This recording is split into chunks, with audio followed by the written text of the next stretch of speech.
Bonsoir à tous. À la une de ce journal, des rebondissements dans les eaux troubles de la Sanaga. Le corps de l'évêque de Bafia y a été retrouvé ce matin après plus de 48 heures. 48 heures après sa disparition. Au-delà de cette découverte macabre de Monseigneur Jean-Marie Benoît Bala, Equinox Télévision vous propose ce soir un dossier inédit sur cette affaire lugubre, de nouvelles enquêtes, des témoignages édifiants pour rassembler les pièces du puzzle et éclairer les autres zones d'ombre autour de ce drame. L'accord de Paris sur l'environnement s'effiloche après l'annonce du retrait des États-Unis d'Amérique. Cette annonce justement du président américain suscite un tollé de réactions dans le monde et l'inquiétude sur l'avenir de l'environnement et la protection de la nature. On en parle dans ce journal.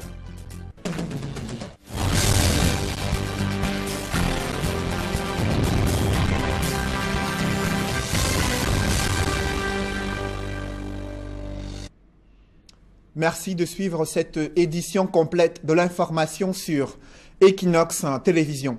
Jusqu'ici, la vigilance des populations avait permis d'éviter le pire lors des attentats suicides survenus à l'extrême nord du Cameroun. Les commanditaires des attaques ont choisi le mois de jeûne du Ramadan pour frapper en plein cœur de ce mois de Ramadan. Très tôt ce matin à Kolofata, 2 hommes se sont infiltrés dans un camp des déplacés au moment où des fidèles musulmans sont réunis pour la prière de 5h30. Ces 2 individus ont enclenché leur charge explosive.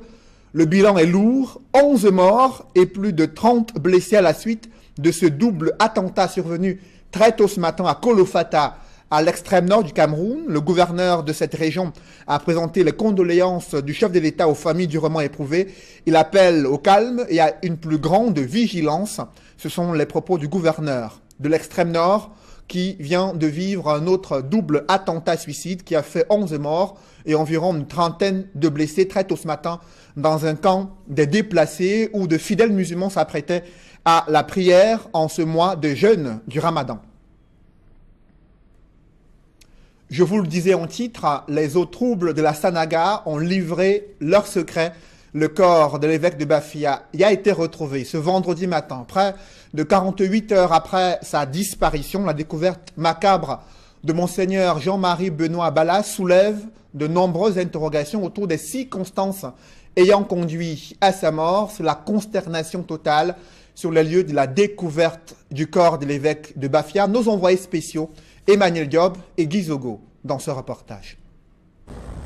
9h ce matin à Ebebda, sur le fleuve Sanaga, alors que la brume matinale se dissipe peu à peu sur le plus long cours d'eau du Cameroun, dans une embarcation, la Marine nationale ramène sur terre la dépouille de Monseigneur Jean-Marie Benoît Bala.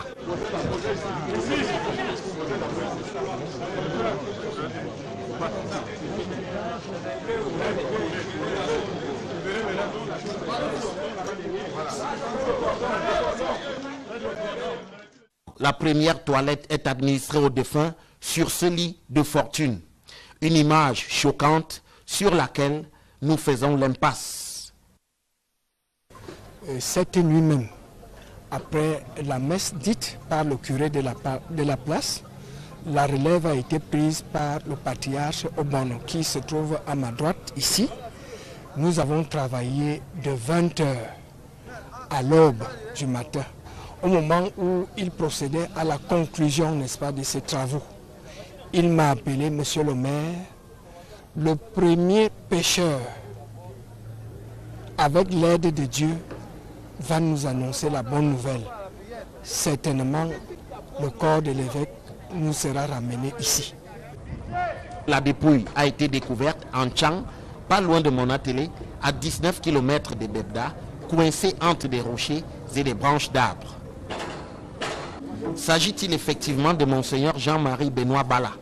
Les pêcheurs et creuseurs de sable qui l'ont localisé n'ont aucun doute là-dessus. Il était avec les habits de l'église, là, le tenue de l'église, avec le pantalon noir, avec le babouche noir au pied. Oui, c'est là où on a parti là, trouver le corps là comme ça. Donc vous étiez à Tchang là-bas? On était à Tchang.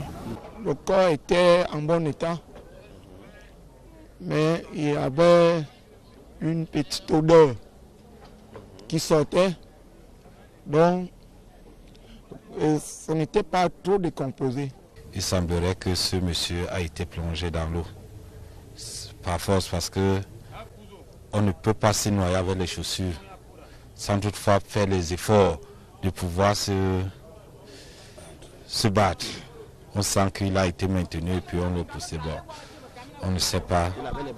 Il avait les babouches dont les sandalettes. Chez les hommes d'église, la foi, elle, reste de mise. Chacun a des difficultés dans la vie. Nous ne pouvons pas, je ne peux pas dire, je ne peux pas justifier, je ne peux pas dire ce qui s'est passé, mais l'acte nous amène à penser que peut-être Monseigneur, est-ce qu'il a été débordé par les événements de la vie? On ne sait pas. Mais ce que je peux dire aux fidèles, c'est que de savoir toujours se confier à Dieu, quel que soit ce qui leur arrive. Tenus en haleine depuis 3 jours par cette affaire hors norme, les riverains de Bebda peuvent enfin reprendre leurs activités normales. Passé le tumulte relatif à la recherche du corps de Monseigneur Jean-Marie Benoît Bala, qui était porté disparu depuis 3 jours, lequel a été remonté des eaux de la Sanaga ce matin, la vie a repris son cours normal, comme vous l'apercevez derrière moi. Cette dame qui mène une activité quotidienne ici, la lessive dans le fleuve Sanaga. Il ne reste plus ici, sous ce pont d'Ebebda, que les dernières personnes qui continuent à discuter de cette affaire, qui est toujours considérée ici comme un drame dans la localité d'Ebebda. À Ebebda, pour Equinox Télévision, Emmanuel Job, Gizogo. Cette découverte macabre plonge la communauté chrétienne catholique et l'opinion nationale dans l'émoi et la stupeur totale. Le clergé catholique réagit et exprime sa tristesse après cette découverte du corps de Monseigneur Jean-Marie Benoît Bala après 48 heures de recherche. L'évêque de Garoua, qui espérait encore un miracle, exprime lui aussi sa tristesse. Des messes de requiem également annoncées dans certaines paroisses catholiques ce soir en mémoire de Monseigneur Jean-Marie Benoît Bala. Précisons également qu'au regard du corps de l'évêque de Bafia retrouvé dans le fleuve Sanaga, le procureur général près de la cour d'appel du centre précise ou estime et privilégie la piste d'une mort suspecte. Jean-Fils Tamac, dans un communiqué, annonce l'ouverture d'une enquête judiciaire diligentée par la direction de la police judiciaire et le service central des recherches judiciaires à la gendarmerie. Cette enquête est placée sous l'autorité des procureurs de la République à Bafia et Monatélé, une opération supervisée par le procureur général près la cour d'appel du centre qui pense qu'il s'agit d'une mort suspecte. Également, l'on note que les multiples prières d'intercession n'ont pas permis aux différents fidèles chrétiens catholiques d'espérer, voire peut-être vivants, Monseigneur Jean-Marie Benoît Bala. Au bout de plusieurs jours de recherche, le désespoir a pris le dessus sur la foi de ces brebis égarées après la disparition de leur berger. On revient sur les circonstances dans lesquelles cette affaire a débuté avec nos envoyés spéciaux Emmanuel Diop et Gizogo. Sur le pont de Bebda qui surplombe la Sanaga, reliant les départements de la Lekié et du Mbam et Noubou, dans la région du centre, c'est le mystère qui plane. C'est donc l'événement qui défait la chronique ici sur le pont, sur la Sanaga à Ebebda. Derrière moi, vous avez juste le véhicule de l'évêque qui est immobilisé. Ça donne les informations dont nous disposons depuis 13 heures aujourd'hui. Et comme vous pouvez le voir, les techniciens sont à pied d'œuvre pour essayer de savoir exactement ce qui s'est passé ici aujourd'hui. Les sapeurs-pompiers sont également là, ainsi que le procureur de la République qui a fait les constatations nécessaires. Les populations qui sont présentes également, une situation qui a donc drainé ici une foule nombreuse, très nombreuse, ainsi que de nombreux membres de l'Église catholique qui se sont déplacés pour en savoir davantage sur le sort de Monseigneur Jean-Marie Benoît Bala. Que s'est-il passé sur ce pont? L'un de mes agents m'a appelé, m'informant de ce que le véhicule de l'évêque de Bafia est immobilisé sur le pont de Bebda. Il me dit, monsieur le maire, on ne comprend rien, il y a même les pièces de l'évêque dans la voiture sur le siège avant, côté passager. Nous étions à peu près à quelle heure? Dans les coups de l'intervalle 10h-11h. Alors, je me suis transporté immédiatement sur les lieux à l'effet de constater cet état des choses. Et y étant, j'ai effectivement constaté la présence d'un véhicule de marque Toyota Prado de couleur blanche.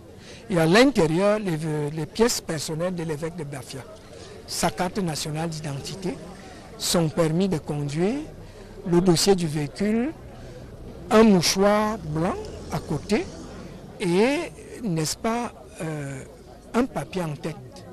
Sur ce papier-là, une seule phrase, je suis dans l'eau. En bas, la signature. À 13h, j'étais dans mon bureau à Bokito. Et comme une traînée, on a appris que le véhicule d'évêque est retrouvé au niveau du pont des Bebda. Les soupçons, on a commencé à croire aux soupçons que l'évêque peut-être a eu un problème. Tout de suite, nous nous sommes déportés au niveau du pont avec le préfet et le sous-préfet. Le gouverneur est arrivé et il nous a demandé, étant maire de Séan, de rester sur place. Au-delà, il est fait état de ce que l'évêque du diocèse de Bafia était apparu préoccupé ces derniers jours. Nous nous sommes rencontrés la semaine passée lors de l'enterrement d'un de nos confrères, le recteur du petit séminaire, l'abbé Armel Collins Ndjama, qui a été enterré il y a 8 jours exactement. Et alors, dans quel état d'esprit vous a apparu? Vous l'avez vu ces derniers jours? Oui, c'est vrai quand même que c'est un décès qui nous a tous bouleversés au niveau du diocèse. Et lui-même est apparu abattu et fatigué. Ça, moi, c'est ce que j'ai perçu dans la personne de Monseigneur. Mais d'habitude, c'est comme ça qu'il apparaît. Mais cette fois-là, j'ai quand même remarqué qu'il était très abattu. Tout au long de la journée, autorités administratives, judiciaires et population ont scruté l'eau de la Sanaga en vain. Quelques optimistes avancent qu'il faut en moyenne 3 jours pour qu'un corps immergé dans la Sanaga remonte à la surface au cas où l'évêque s'y trouverait effectivement. Ici à Ebebda, sur le pont, sur la Sanaga, le temps a passé, les minutes se sont écoulées et les populations qui étaient là depuis la mi-journée ont commencé à regagner leur domicile. Et toujours aucune nouvelle de l'évêque du diocèse de Bafia, Monseigneur Jean-Marie Benoît Bala, qui est porté disparu depuis 11 heures lorsque son véhicule a été retrouvé sur le pont. Les constatations ont été faites et les sapeurs-pompiers qui sont encore à pied d'œuvre devraient mettre un terme à leurs recherches pour les reprendre demain matin. C'est donc l'expectative ici à Ebebda, sur le pont, sur la Sanaga. Guy Zogo, Emmanuel Job, à Ebebda pour Equinox Télévision. Le corps de l'évêque de Bafia a été retrouvé ce vendredi matin dans le fleuve Sanaga et le procureur général près de la cour d'appel du centre pense qu'il s'agit d'une mort suspecte. Dans un communiqué rendu public ce vendredi, Jean-Fils Ntamak annonce l'ouverture d'une enquête judiciaire diligentée par la direction de la police judiciaire et le service central des recherches judiciaires de la gendarmerie. Cette enquête est placée sous l'autorité des procureurs de la République à Bafia et Monatélé, opération supervisée par le procureur général près la cour d'appel du centre. Dans le reste de l'actualité, à quelques mois du congrès national du SDF, des crises n'en finissent pas au sein du principal parti de l'opposition. Vous le voyez d'abord en image, cette conférence consacrée à l'analyse des problématiques sur le développement de l'agro-industrie au Cameroun. Le ministre des Mines, de l'Industrie et du Développement technologique, Ernest Ngouaboubou, est venu répondre aux préoccupations des opérateurs économiques quant à la mise en œuvre du plan d'industrialisation au Cameroun. Il a estimé que les acteurs et opérateurs économiques doivent se mobiliser autour du gouvernement pour s'inscrire dans la mise en œuvre de ce plan industriel et que les différentes lois d'orientation stratégique sont encore en cours d'élaboration et seront transmises très bientôt au Parlement pour une concrétisation du PDI. Je vous propose de suivre tout d'abord le ministre des Mines, de l'Industrie et du Développement technologique, Ernest Ngouaboubou.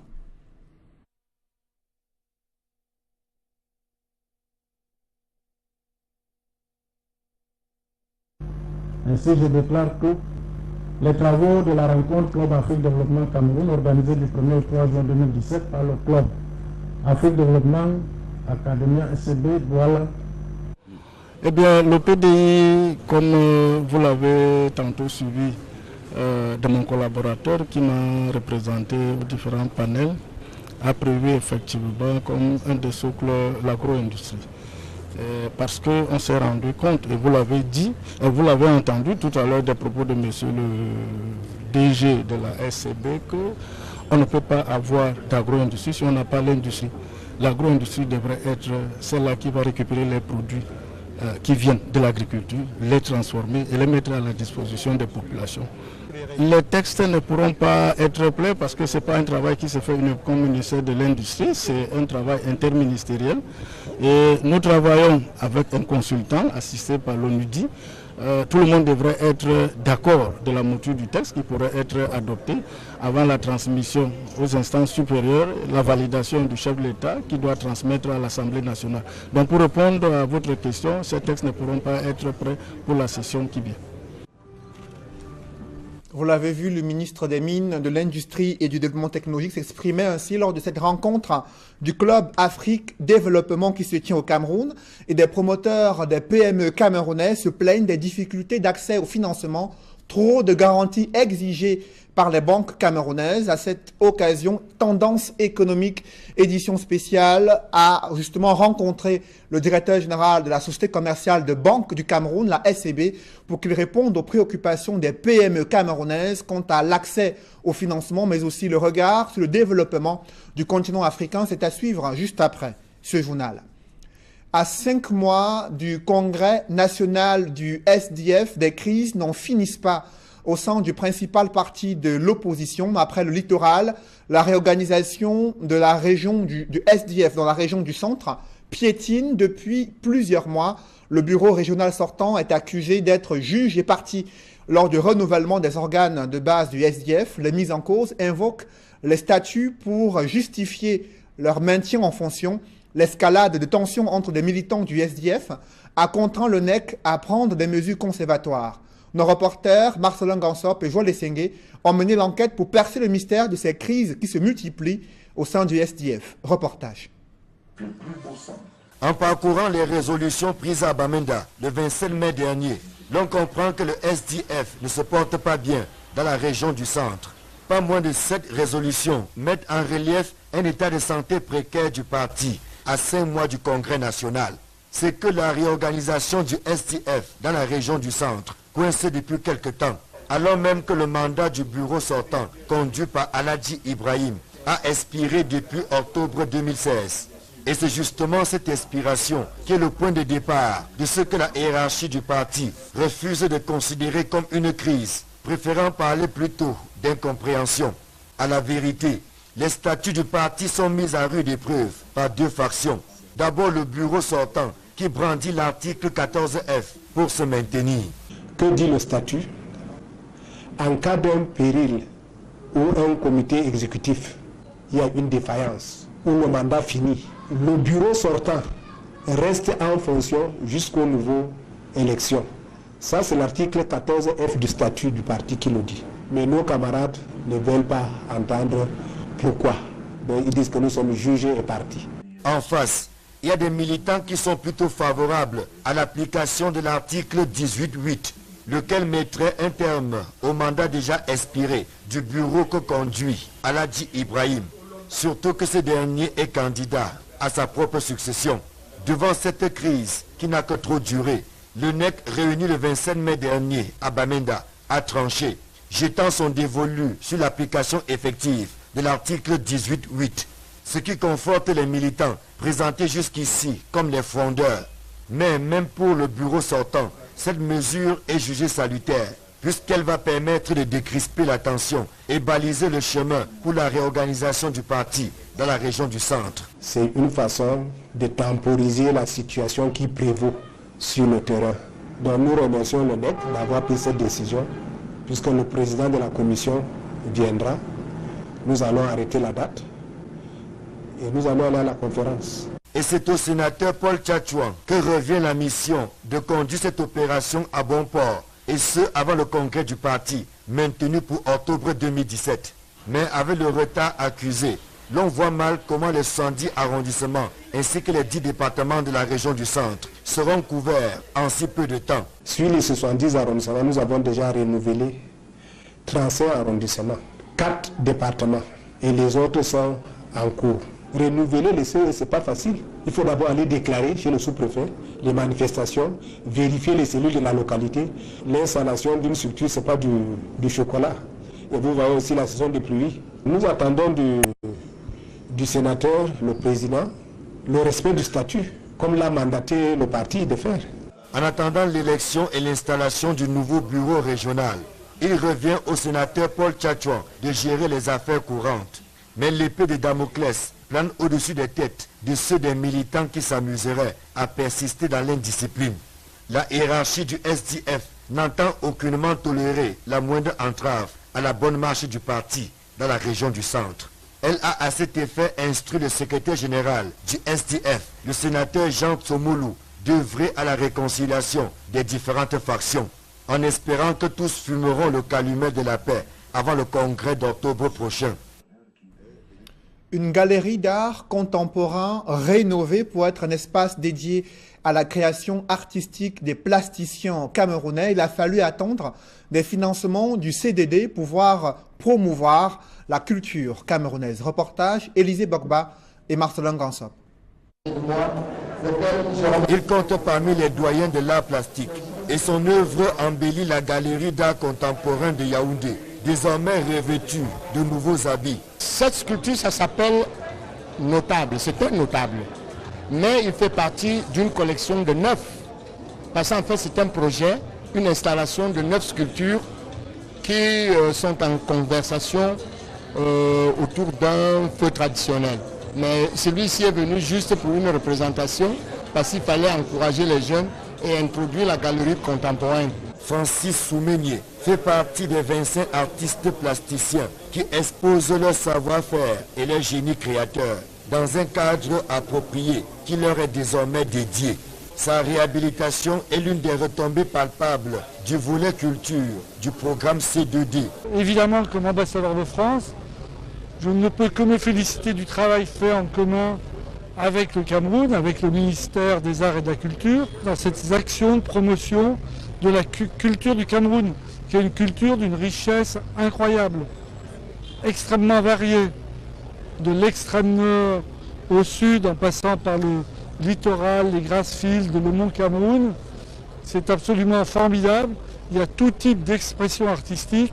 En s'ouvrant ainsi aux autres arts, le gouvernement affiche sa volonté à promouvoir les talents qui ont besoin de s'exprimer, loin des bruits et conflits interminables qui tirent les droits d'auteur vers le bas, comme c'est le cas dans le secteur mouvementé de l'art musical. Il faut déjà pouvoir l'appréhender sous le prisme de la valorisation accrue du génie artistique et culturel camerounais.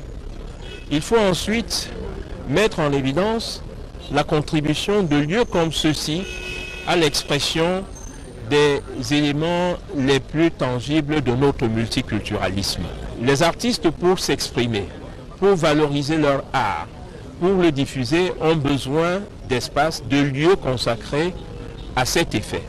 Et la galerie est précisément un espace ouvert aux artistes. La galerie d'art contemporain de Yaoundé est une réponse à un besoin, celui des créateurs, à l'instar de Francis Soumenier, de montrer qu'il y a du talent au Cameroun. Une escale internationale, l'accord de Paris sur l'environnement s'effiloche après l'annonce du retrait des États-Unis d'Amérique. Cette décision du Donald Trump suscite un tollé de réactions dans le monde et l'inquiétude sur l'avenir. Reportage Julingue Nyondé. Il l'avait annoncé lors de la campagne présidentielle américaine. Donald Trump a décidé de passer à l'acte.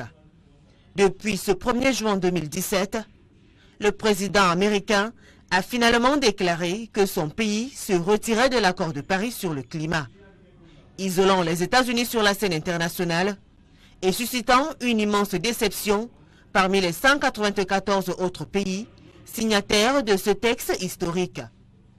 J'ai été élu pour représenter les habitants de Pittsburgh, pas de Paris, a lancé le président septuagénaire qui a mis en avant la défense des emplois américains et dénoncé un accord, je cite, très injuste pour son pays. L'accord de Paris conclu fin 2015 et dont son prédécesseur démocrate Barack Obama fut l'un des principaux architectes, vise à contenir la hausse de la température moyenne mondiale bien en deçà de 2 degrés Celsius par rapport à l'ère pré-industrielle. Les États-Unis sont le 2e émetteur mondial de gaz à effet de serre, derrière la Chine. Pour certains observateurs, la décision du président américain va au-delà de la question climatique. Elle donne une indication sur le rôle que les États-Unis version Donald Trump entendent jouer sur la scène internationale dans les années à venir. La consternation est donc générale depuis l'annonce faite par Donald Trump. Cette décision a entraîné de sévères critiques à travers le monde, d'abord aux États-Unis, mais aussi en Europe, comme de la part d'Emmanuel Macron ou d'Angela Merkel. Du côté des institutions européennes, beaucoup fustigent ce retrait des États-Unis. L'une des conséquences immédiates mesurables de ce retrait, c'est un déficit de 2 milliards de dollars du Fonds vert qui doit permettre aux pays les plus vulnérables, en majorité africains, de mettre en place les projets pour combattre les effets des changements climatiques. Une note en sport après la débâcle des Lions U17 à la CAN Gabon de leur catégorie. Bertrand Ebolet a été limogé et c'est désormais Joseph Siewe, l'entraîneur national des moins de 17 ans au Cameroun. L'analyse de ces différentes décisions de la FECAFOOT, c'est à suivre au cours de Horizon Sport présenté ce soir par Étienne Pascal Azégué. Mais avant, le grand rendez-vous de l'économie sur Equinox Télévision. Vous le savez, des promoteurs des petites et moyennes entreprises se plaignent du difficile accès au financement, trop de garanties exigées par les banques, une situation davantage compliquée pour le secteur agro-industriel, une problématique qui était au cœur des réflexions menées dans le cadre du Club Afrique Développement dont la deuxième rencontre s'est tenue durant 2 jours à Douala, une occasion pour Tendance économique de rencontrer le directeur général de la SCB Cameroun, la société commerciale de Banque Cameroun, filiale du groupe Attijari Wafa Bank, son directeur général Mohamed Meshbar est l'invité de Tendance économique à suivre juste après ce journal. Merci mesdames et messieurs de rester sur Equinox Télévision. Général près la cour d'appel du centre qui pense qu'il s'agit d'une mort suspecte. Également, l'on note que les multiples prières d'intercession n'ont pas permis aux différents fidèles chrétiens catholiques d'espérer, voire peut-être vivants. Monseigneur Jean-Marie Benoît Bala, au bout de plusieurs jours de recherche, le désespoir a pris le dessus sur la foi de ces brebis égarées après la disparition de leur berger. On revient sur les circonstances dans lesquelles cette affaire a débuté avec nos envoyés spéciaux Emmanuel Diop et Guy Zogo. Sur le pont de Bebda qui surplombe la Sanaga, reliant les départements de la Lekié et du Mbam et Noubou, dans la région du centre, c'est le mystère qui plane. C'est donc l'événement qui défraie la chronique ici sur le pont, sur la Sanaga à Ebebda. Derrière moi, vous avez juste le véhicule de l'évêque qui est immobilisé. Ça donne les informations dont nous disposons depuis 13 heures aujourd'hui. Et comme vous pouvez le voir, les techniciens sont à pied d'œuvre pour essayer de savoir exactement ce qui s'est passé ici aujourd'hui. Les sapeurs-pompiers sont également là, ainsi que le procureur de la République qui a fait les constatations nécessaires. Les populations qui sont présentes également, une situation qui a donc drainé ici une foule nombreuse, très nombreuse, ainsi que de nombreux membres de l'Église catholique qui se sont déplacés pour en savoir davantage sur le sort de Monseigneur Jean-Marie Benoît Bala. Que s'est-il passé sur ce pont? L'un de mes agents m'a appelé, m'informant de ce que le véhicule de l'évêque de Bafia est immobilisé sur le pont de Bebda. Il me dit, monsieur le maire, on ne comprend rien, il y a même les pièces de l'évêque dans la voiture sur le siège avant, côté passager. Nous étions à peu près à quelle heure? Dans les coups de l'intervalle 10h-11h. Alors, je me suis transporté immédiatement sur les lieux à l'effet de constater cet état des choses au moment où il procédait à la conclusion, n'est-ce pas, de ses travaux. Il m'a appelé, monsieur le maire, le premier pêcheur avec l'aide de Dieu, va nous annoncer la bonne nouvelle. Certainement, le corps de l'évêque nous sera ramené ici. La dépouille a été découverte en Tchang, pas loin de Monatélé, à 19 km de Bebda, coincée entre des rochers et des branches d'arbres. S'agit-il effectivement de Monseigneur Jean-Marie Benoît Bala? Les pêcheurs et creuseurs de sable qui l'ont localisé n'ont aucun doute là-dessus. Il était avec les habits de l'église, le tenue de l'église, avec le pantalon noir, avec le babouche noir au pied. Oui, c'est là où on a parti à trouver le corps là comme ça.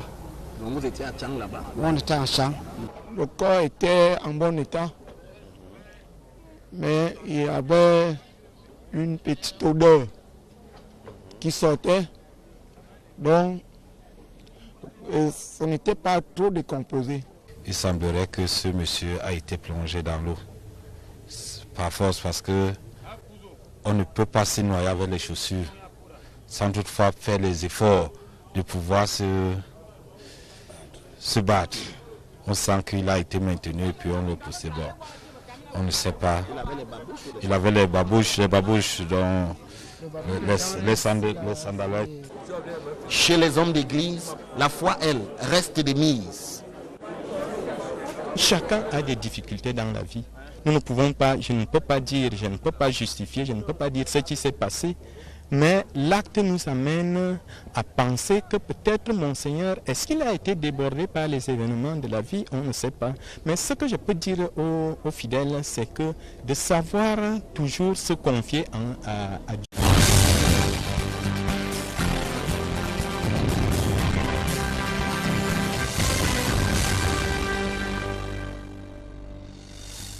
Bonsoir à tous. À la une de ce journal, des rebondissements dans les eaux troubles de la Sanaga. Le corps de l'évêque de Bafia y a été retrouvé ce matin après plus de 48 heures. 48 heures après sa disparition. Au-delà de cette découverte macabre de Monseigneur Jean-Marie Benoît Bala, Equinox Télévision vous propose ce soir un dossier inédit sur cette affaire lugubre, de nouvelles enquêtes, des témoignages édifiants pour rassembler les pièces du puzzle et éclairer les autres zones d'ombre autour de ce drame. L'accord de Paris sur l'environnement s'effiloche après l'annonce du retrait des États-Unis d'Amérique. Cette annonce justement du président américain suscite un tollé de réactions dans le monde et l'inquiétude sur l'avenir de l'environnement et la protection de la nature. On en parle dans ce journal.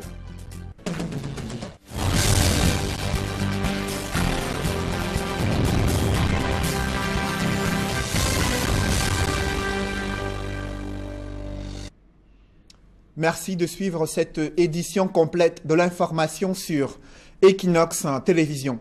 Jusqu'ici, la vigilance des populations avait permis d'éviter le pire lors des attentats suicides survenus à l'extrême nord du Cameroun. Les commanditaires des attaques ont choisi le mois de jeûne du Ramadan pour frapper en plein cœur de ce mois de Ramadan. Très tôt ce matin à Kolofata, 2 hommes se sont infiltrés dans un camp des déplacés au moment où des fidèles musulmans sont réunis pour la prière de 5h30. Ces 2 individus ont enclenché leur charge explosive.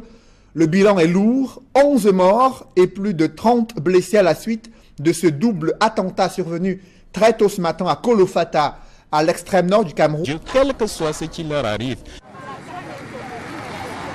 Tenus en haleine depuis 3 jours par cette affaire hors norme, les riverains de Bebda peuvent enfin reprendre leurs activités normales. Passé le tumulte relatif à la recherche du corps de Monseigneur Jean-Marie Benoît Bala, qui était porté disparu depuis 3 jours, lequel a été remonté des eaux de la Sanaga ce matin, la vie a repris son cours normal, comme vous l'apercevez derrière moi. Cette dame qui mène une activité quotidienne ici, la lessive dans le fleuve Sanaga.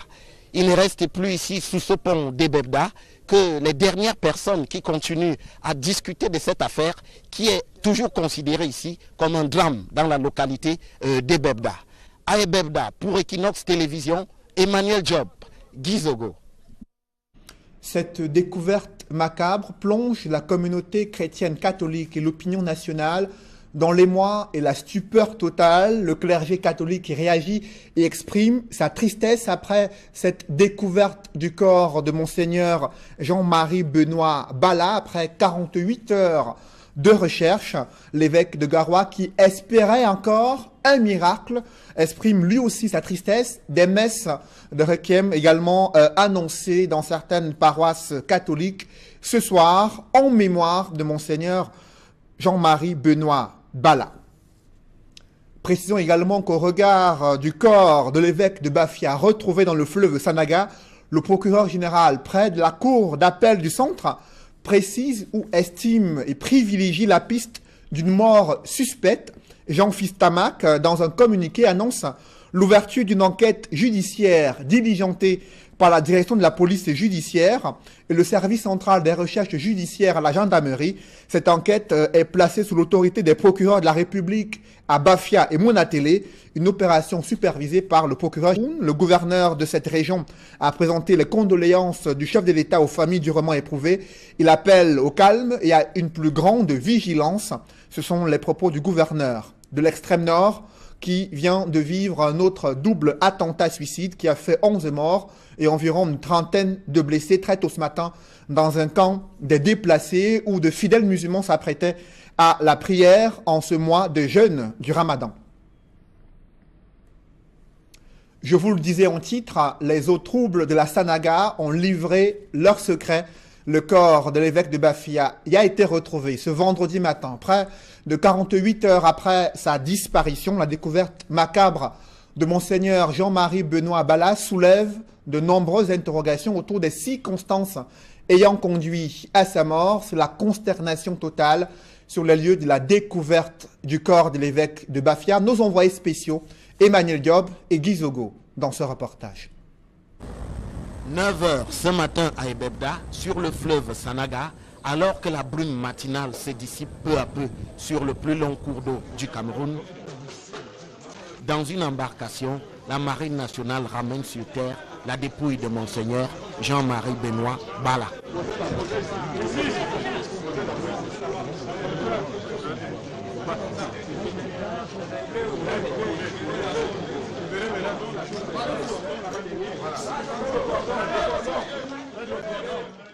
La première toilette est administrée aux défunts sur ce lit de fortune. Une image choquante sur laquelle nous faisons l'impasse. Cette nuit même, après la messe dite par le curé de la place, la relève a été prise par le patriarche Obono qui se trouve à ma droite ici. Nous avons travaillé de 20 h à l'aube du matin.